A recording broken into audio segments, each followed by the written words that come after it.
हाय बच्चों, कैसे हो? ठीक है। अभी देखिए, अब आज हम आप लोगों को सबसे अच्छा देववाणी जो होती है, संस्कृत को देववाणी कहा गया है। तो आज हम आप सभी लोगों को देववाणी यानी संस्कृत पढ़ाएंगे। और जो हिंदी खंड काव्य में संस्कृत आता है, ना कि संस्कृत विषय, हिंदी खंड काव्य में जो संस्कृत खंड काव्य आता है, ये हम आप लोगों को पढ़ाने का प्रयास करेंगे। और सबसे महत्वपूर्ण है वही हम आपको पढ़ाने चल रहे हैं। और इसी प्रकार का और वीडियो देखने के लिए आप हमारे इस वीडियो में बने रहिएगा। देखिए, इसमें पहले आपको हम बता दें, इसमें जो है 2 प्रकार से प्रश्न पूछा जाएगा। एक तो गद्यांश का अर्थ, एक गद्यांश का अर्थ पूछा जाएगा और दूसरा पद्यांश का अर्थ पूछा जाएगा। तो गद्यांश का जो अर्थ पूछा जाएगा, इसमें आप देखिए, यहाँ आपको केवल संदर्भ लिखना रहेगा और इसके बाद जो है लिखना रहेगा अनुवाद लिखना रहेगा। बस 2 चीज। संदर्भ में आपको क्या लिखना है? पाठ का नाम। इसमें कवि का नाम या लेखक का नाम नहीं लिखना होता है, बहुत सरल हो जाता है। न इसमें जो है कवि का नाम लिखा जाता है और न ही लेखक का नाम लिखा जाता है। सरल हो गया। 2 नंबर आपको इसमें मिलेगा, 2 नंबर आपके संदर्भ पर मिलेगा और 3 नंबर आपको मिलेगा अनुवाद पर। तो बने रहिएगा अंत तक। हम आपको बताते हैं कैसे लिखा जाएगा। अभी लास्ट में बताएंगे संदर्भ कैसे लिखा जाएगा। पहले आप इसका पढ़ लीजिए कि किस प्रकार से उच्चारण इसका हुआ है यहाँ। और ये जो है संस्कृत खंड का आपका पहला पाठ है। वाराणसी जो है ये आपका पहला पाठ है। तो इसमें आप देखिए, वाराणसी सुविख्याता प्राचीना नगरी इयं विमल सलिल तरंगाया गंगाया कूले स्थिता अस्याः घट्टा नाम वलयाकृति पंक्ति धवलायाम चंद्रिकायां बहुराजते अगणिता पर्यटका सुदूरेभ्यः देशेभ्यः नित्यम अत्रि आयन्ति अस्याः घट्टानाश शोभां विलोक्य इमाम बहु प्रशंसन्ति। अब ये आपका उच्चारण रहा। देखिए क्या हो रहा है, इसमें बता रहे हैं कि वाराणसी सुविख्याता, वाराणसी सुविख्यात माने प्रसिद्ध, बहुत अधिक प्रसिद्ध, सुप्रसिद्ध, बहुत अधिक विख्यात, सुप्रसिद्ध, प्राचीना माने पुरानी, नगरी माने नगरी। यानी वाराणसी अर्थात जिसे हम बनारस कहते हैं, बनारस सुप्रसिद्ध पुरानी नगरी है। इसके बाद देखिए, इयम विमल सलिल तरंगाया। इयम माने यह, विमल मीन्स स्वच्छ, सलिल मीन्स जल, तरंगाया माने तरंगों वाली। यह स्वच्छ जल तरंगों वाली, यह स्वच्छ जल तरंगों वाली। इयम विमल सलिल तरंगाया, तो यह स्वच्छ जल तरंगों वाली। गंगाया माने गंगा के किनारे, गंगा के किनारे, गंगाया माने गंगा के, कूले यहाँ दिया ही है, तो गंगाया माने गंगा के, कूले माने किनारे स्थित रामायण स्थित है। मतलब क्या हो गया कि यह स्वच्छ जल तरंगों वाली गंगा के किनारे स्थित है। स्वच्छ जल तरंगों वाली किसको कहा गया है? गंगा जी को कहा गया है। गंगा जो है स्वच्छ जल तरंग वाली होती है, स्वच्छ जल उनका होता है। तो यह माने क्या? वाराणसी। यह किसको कहा गया है? वाराणसी को। तो कहा गया वाराणसी जो है वो स्वच्छ जल तरंगों वाली गंगा के किनारे स्थित है। अस्याह घट्टा नाम वलयाकृति पंक्तियां।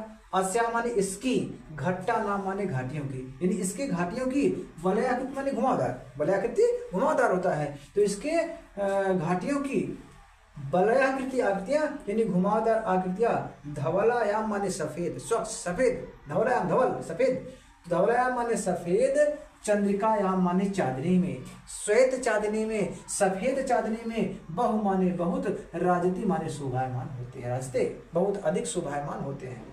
माने अस्या घट्टा नाम वलयाकृति पंक्ति, इसके घाटियों की घुमावदार पंक्तियां।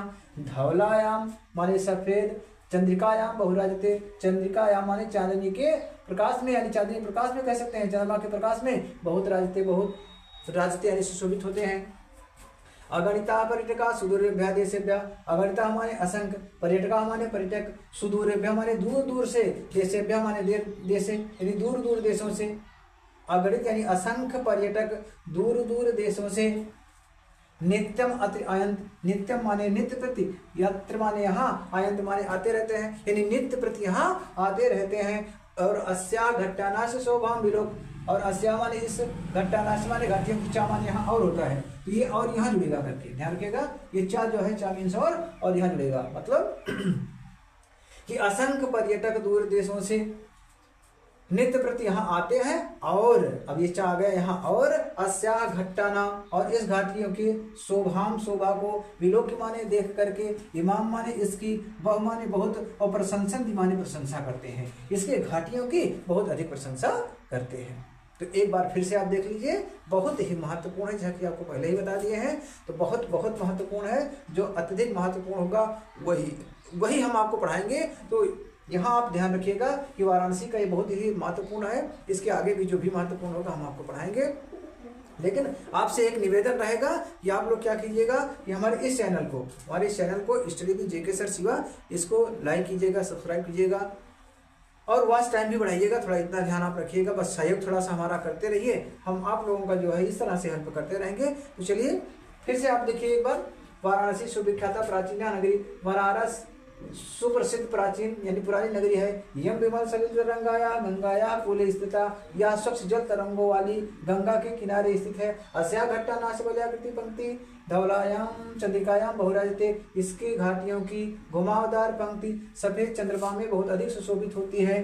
अगत्या पर्यटका सुदूर देशेभ्यः नित्यम अत्र आयन्ति, असंख्य पर्यटक दूर देशों से नित्य प्रति यहाँ आते हैं। अस्या घट्टा न शोभा मिलोक्य, और इस घाटियों की शोभा को देखकर इमाम बहु प्रशंसन, इसकी बहुत प्रशंसा करते हैं, अर्थात जो है इसका बहुत गुणगान करते हैं। किसका? बनारस का बहुत गुणगान करते हैं। अब देखिए संदर्भ क्या लिखेंगे, आपको 5 नंबर कैसे मिलेगा, इसका जैसे आप अनुवाद करेंगे वो इसके लिए 3 नंबर डिवाइड होगा, और 2 नंबर आपको संदर्भ मिलेगा। तो इसका संदर्भ देखिए कैसे लिखा जाएगा। इसका जो आपको संदर्भ लिखना है ये काव्य संकलन की तरह, यानी काव्य की तरह नहीं लिखना है, खंड काव्य की तरह नहीं, संस्कृत की तरह लिखना। कैसे लिखेंगे? तो यहाँ पर ऐसे लिखेंगे, प्रस्तुत अवतरण या प्रस्तुत कह लीजिए, ये गद्य है। ध्यान दीजिएगा, गद्य पद इसमें भी होता है, जो श्लोक होता है वो पद्यांश कहलाता है, और जो कहानी इसमें होती है वो गद्यांश होता है। तो यह भी गद्यांश है। यहाँ आप लिख सकते हैं कि प्रस्तुत गद्य खंड, प्रस्तुत गद्य खंड आप इसमें लिख सकते हैं कि प्रस्तुत गद्य खंड या गद्यांश, जो भी आप लिखना होगा जिसको। तो प्रस्तुत गद्य खंड हमारी पाठ्य पुस्तक, फिर यही वह चीज है कि हमारे पाठ्य पुस्तक, अभी बताते हैं क्या क्या आपको हाईलाइट करना है। तो हमारी पाठ्य पुस्तक क्या है? संस्कृत खंड के, अभी वहाँ हिंदी लिखते थे ना, अब आपको यहाँ लिखना है कि संस्कृत खंड, ना कि संस्कृत खंड के। अब बताइए किस पाठ से लिया गया है? किस पाठ से लिया गया है? वाराणसी से लिया गया है। तो खंड काव्य के वाराणसी, वाराणसी, तो वाराणसी यहाँ लिखेंगे, वाराणसी नामक पाठ से, नामक पाठ से या शीर्षक से जो भी लिख लीजिए, से अवतरित है, से अवतरित है। इतना आपको लिखना, बस इतना लिखने के बाद जितना सुंदर तरीके से लिखेंगे आपका 2 नंबर पक्का हो जाएगा। ये आप मान के चलिए कि जैसे इतना लिखे 2 नंबर पक्का हो गया। अब कैसे होगा? यहाँ देखिए हमारी पाठ्यपुस्तक संस्कृत खंड काव्य है। चलिए इसको आप हाईलाइट कीजिए, इसके नीचे अंडरलाइन कीजिए। वाराणसी है, वाराणसी को जो है यहाँ सिंगल कॉमा क्लोज करते हुए इसको जो अंडरलाइन कर दीजिए। इसके बाद क्या है? 2 ये चीज करना है केवल, वाराणसी, इसमें कवि का नाम तो लिखना ही नहीं है, लेखक का नाम लिखना ही नहीं है, बस इतना जैसे आप लिखिए आपको जो है। अब देखिए पहचानना बता दिए, आपको पहचानना बता देते, कैसे आप इसमें पहचानेंगे? यहाँ वाराणसी लिखा गया है, इसलिए इसमें पहचानने की कोई जरूरत ही नहीं है। वाराणसी लिखा गया, वाराणसी हो गया, बस पाठ का नाम वाराणसी हो गया। किससे लिया गया? संस्कृत खंड का से लिया गया है, बस इतना सा लिखना है आपको। ठीक, इसके बाद जो है फिर हम आपको इससे भी और जो भी महत्वपूर्ण वीडियो होगा वो हम आपको महत्वपूर्ण इसमें जो भी टॉपिक है उसको हम अगले वीडियो में प्रोवाइड करेंगे। तब तक जो है जय हिंद, जय भारत, वंदे मातरम।